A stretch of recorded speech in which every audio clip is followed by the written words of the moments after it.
Ladies and gentlemen, boys and girls, welcome back to the channel. Welcome back on the 1-year review of my 3rd gen 2018 Toyota Tacoma. I've owned this truck now for 1 year, 2 months, 12,400 miles. And I'm going to tell you what I've enjoyed, what I've changed, what I dislike still about this truck, and the things that I changed that I really don't like, that I ruined it basically. So here we go. We'll deal with the front. The front, I did the TRD Pro style grille, and I do have the sensor right here. You guys can probably barely see it. You can also see my lettering is not silver or gray. Mine is white, matches my truck. You can also see the lights that I have. I have all 3 corners of the truck and the front as well. Baja Designs. And these are the Pros on both. So I do run the Squadron Pros with the diffuse lens. So this is the combo. Down here I do run the full diffuse, so it's basically like a wide cornering. And right here is a combo amber bar, which I would like to change out to a clear, because here in the state of Nevada, we don't really see rain, we don't see snow, we don't see fog, we don't see none of that. We do see dust, but I don't ride with anyone or drive with anyone. And I would like to put this out to a full spot beam. I do run LEDs in my projectors and my high beams, and I've never had a problem with overheating or them going out. And I don't know what they are, they're cheap, but they are absolutely the best LEDs ever. I had them in my Scion XB, and I took them out when I traded the Scion in for the Tacoma, because I knew they were the same ones. And I had those in for like 4 months, so these are almost 2-year-old LEDs, and they are amazing. Now you can see I also have the TRD Pro skid plate. This thing comes in handy a lot. I might be going steel all the way down eventually. I don't know. I'm going to keep this as long as I can.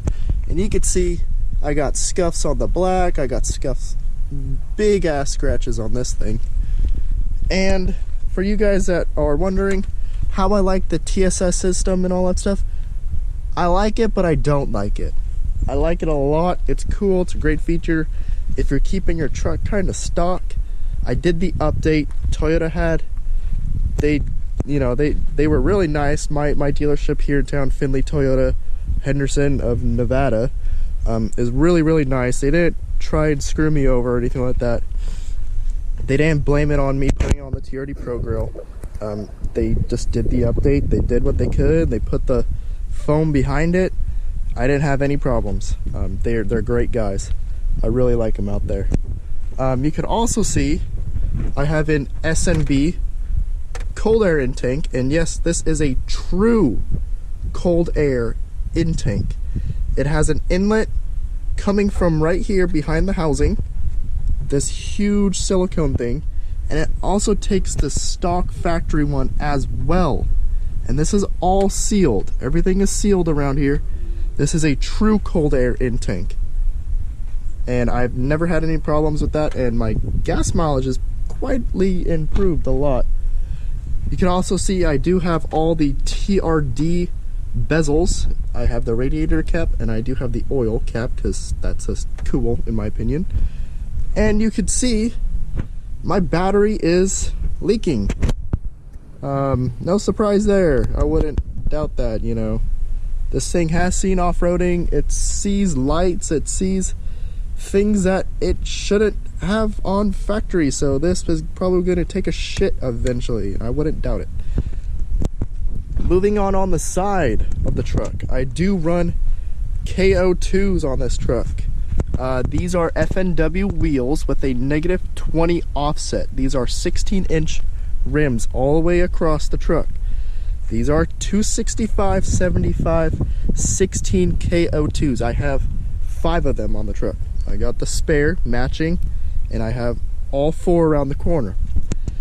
Under here, I do have a Pro Comp spacer / leveling kit just on the front end. And I will say it is a hit and miss. It's nice. It looks amazing. It looks great. It's got a perfect stance in my opinion. It's got this like pre-runner look to it, a little higher in the front, little not in the back. And I did level out the headlights, and I had to readjust all my other lights for this leveling kit, which was obnoxious. And I used to rub a little bit right here and right there without the leveling kit. Now I don't, but it does bind a lot. It hits the coil, which you can see right here. The upper arm hits the coil bucket, or the coil over technically. I am not running my sway bar no more on this truck because I was also having a problem as well. And even with a sway bar relocation bracket, I was still having a huge issue with that. And I was talking to Robert at Toyota. Shout out to Robert over there at Finley Toyota, great guy. I might do Bilstein 5100s for temporary use and put the sway bar back on and go from there. You can also see I don't have fenders no more. Funny story, they got ripped off the truck when we went when I went to the gas station when I didn't have the leveling kit. Oh yeah, that was a fucking joke. And I actually ruined the fender, which you could see. This one is showing metal. This one ripped out the clip. The fender was destroyed. It literally ripped off on the entire truck. I don't care. I contacted McNeil. I was up at in San Diego and I was gonna get him until I realized I didn't bring my truck. I didn't drive my truck. I drove my car to San Diego and it wasn't gonna fit. And shipping was $200. So I'm gonna wait a bit longer and do it, I think. I don't know, but these fenders are now, it doesn't look bad. It looks kind of cool. It looks like I'm actually gonna, you know, actually do something now with the truck. Like I'm actually gonna chop it and put a bumper on it, which that is coming too. And I was talking to McNeil and they make this cap, and now I don't have to do that anymore. Cut the truck and cut the bumper. I could actually sell the bumper if I want to someone. Also at the front end, these are from Miso Customs. Amazing, absolutely amazing. Perfectly color matched the truck, by the way. Windshield wipers just took a turd on this side at 12,000 miles or 1 year. Kind of expected it, you know. And even on this side, I still took them off. It also bent this one. Same thing on the thing, same rubbing spots. Fixed and good. All the way down the truck, everything else is wonderful all the way down. I kept them on the rear end of the truck because there's no point in taking them off until I do bed sides eventually. I don't rub on the bed sides at all. I am running the MBRP 3-inch downturn or dump, I guess you could say, and there it is. I've had this on the truck for about 1,000 miles, and I don't have any signs of rusting. I don't have any signs of any of that, which a lot of people say they do have signs of rusting and issues with that. I don't live in that climate. Yet again, I live in the desert of Nevada. The drone is quite bad when you are towing, and it is quite bad when you're going uphill, and you could hear the truck struggle and shift, want to shift even more, or shift up and down a lot more with that exhaust on there, dramatically. Going down to the truck, the tonneau cover, I am running the tonneau Pro, same one that I was running in the original video. This is the cheapest tonneau cover. This thing's a freaking amazing. I absolutely love it. This is the best bang for your damn buck right here. This right here doesn't leak, doesn't do nothing, and it's still alive. That's all that matters. This was the first modification I actually did to my truck, and it's still there and it still looks great. These are black now. They were plasti dipped white, and I liked them a lot nicer white, but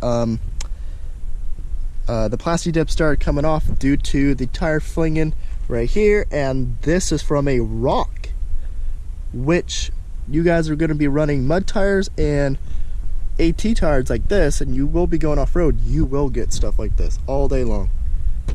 so I gotta redo these, and they're just so flimsy and so crappy made. And right here, all this stuff right here, all the clips were right here, all the clips over there, they're all broken. They all broke off the second time I did it, so I just cut them off. I don't want to keep the rear bumper.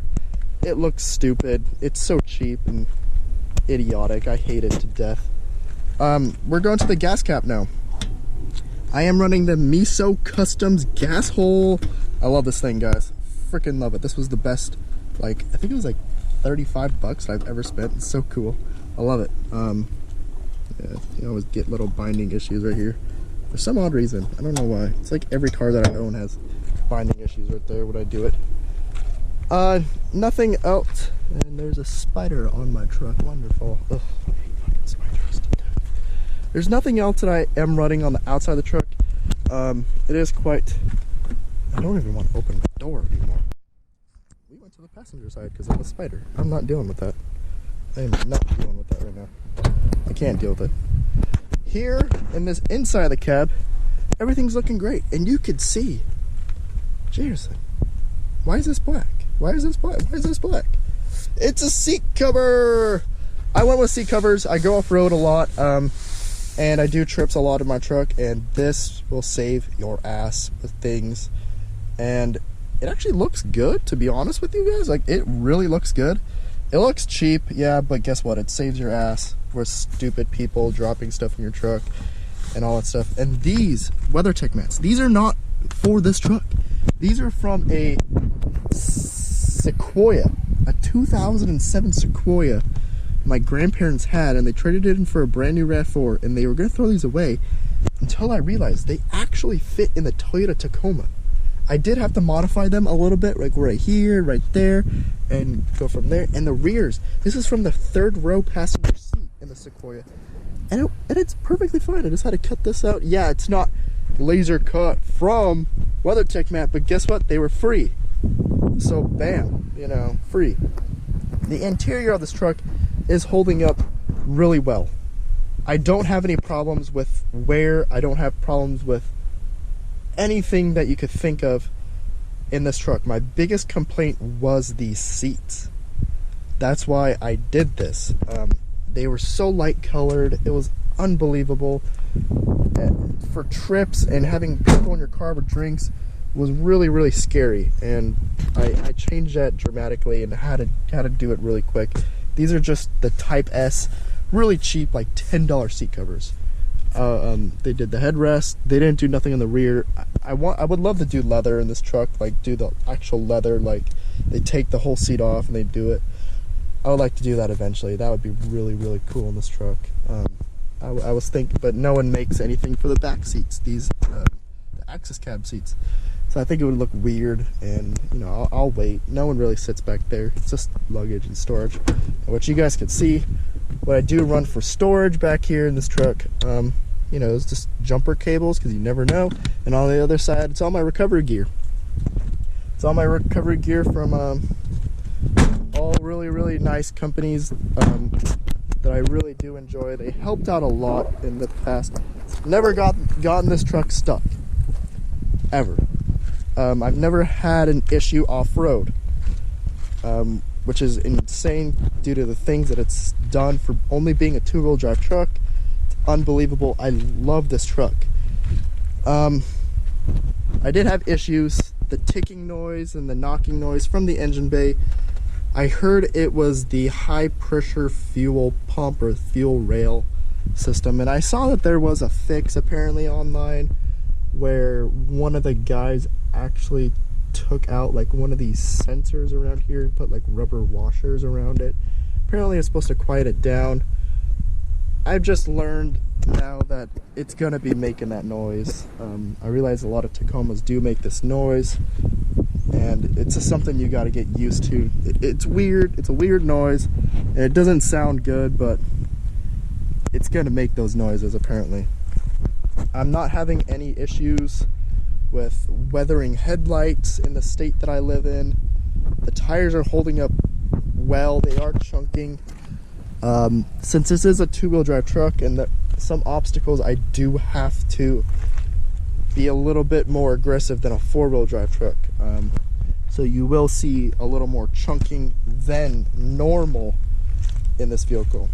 Now let's talk about towing. I've towed in this truck 3 times. 3 times. The first, and all 3 times were the same U-Haul transport car transporter, the 4-wheeled one.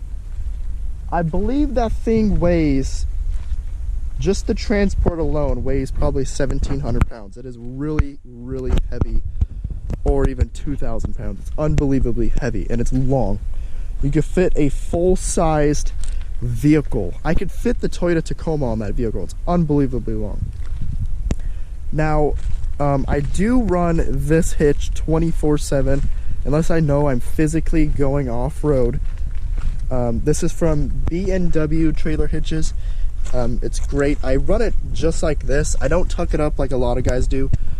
I actually just run it like this, or I just flop this ball over, so it's actually like a step in a way. This thing has saved my ass a lot of times. I'm pretty sure people have actually ran into this. That's why it looks what it looks like. And I do scrape right here. It's basically like a skid plate in a way. My hitch skid plate in a way. It's telling me, you know, you might want to go a little bit slower if you scrape that, so watch out. I've towed 3 times, and they're both with the U-Haul trailers. And they are heavy. They do squat the truck just with the trailer on the truck. Just the trailer literally hooked up to the truck. It squats it. So with the dried U-Haul trailer, which I would assume weighs about 1,700 to 2,000 pounds, just dry. I average in the truck normally about 21.5 to 19. Now, if I'm driving to Utah and it's 80 mile an hour speed limit and I got a headwind, I'm getting about 17.5 to 18. And I'm going 80 miles an hour. When I have just the trailer hooked up with nothing on the trailer, I get about 17 to 16 miles to the gallon. And you do feel it a little bit, but the truck pulls it dramatically. And my truck does squat a lot more than a normal one because I only have a leveling kit on the front. So you'll see it squat a lot more. Now, I put a Ford Ranger, the first time I did it, a Ford Ranger on the truck. It was a 92 Ford Ranger, so it probably weighed about 2,500 pounds, maybe 3,000 pounds. And I towed it from my someone's house to my house, and then towed it from my house to up in Utah. I think it did a great job. I didn't have problems with power. I didn't have problems with not controlling the trailer, and I didn't have any problems with bottoming out the truck. The tires did wonderful. Everything was dramatic. It was great. And it probably towed probably like 5,000 pounds or 5,500 pounds on this truck. And it did a great job. And we had stuff in the bed too, tools and air tools and stuff. So it did an amazing job, and it wasn't a short distance. Now, I did tow yesterday, and it was a 95 Miata, weighs a little bit less, and this was the first time I towed with the leveling kit. It squatted a lot more than I do remember because I didn't have a leveling kit before. It did have rake. So, I didn't have problems with power. I didn't have problems with uncontrollable. I didn't get on the freeway because I don't have a sway bar now. And you did feel it a little bit in the front end when we were going about 55 miles an hour or more. And that's why I want to take off the leveling kit and put my sway bar back on, or do Bilstein 5100s and go from there. Just for temporary use, because it was a little bit sketchy, just a little bit. The truck has enough power. The truck does a great job. The truck's amazing. Thank God this truck has a backup camera. I'm so happy that it does. All my other vehicles didn't have them. The Corolla does now, and this one does now. So I have towed with this truck, and I have towed actually max payload around the neighborhood once. It was probably a little more than max payload. It was probably like 8,000 pounds. It was around the block, and the truck did amazing still. It was unbelievable. It was for shits and giggles. And I'm actually want to try something else coming up. We have a 34-foot tow behind travel trailer. and I want to hook it up to the back of the Tacoma just to see what it looks like. Now this thing dry weighs probably almost 9,000 pounds. It's unbelievable. Now wet, this thing weighs over probably 13,000 pounds. It's ridiculous. We have to tow it with a diesel. It's unbelievable. I just want to hook it up to this truck just to see. I want to see if it just sits on bump stops and just go from there. Just something, because we towed it with a Toyota Tundra before and it did good, and it was really sketchy. I don't even want to tow with this truck. I just want it to sit on the back of the hitch just to see. So yeah, this is my review. I have a couple things that I don't like, and it's mostly things I did. The leveling kit, and you know, the truck gets okay fuel economy, but it's not the best still.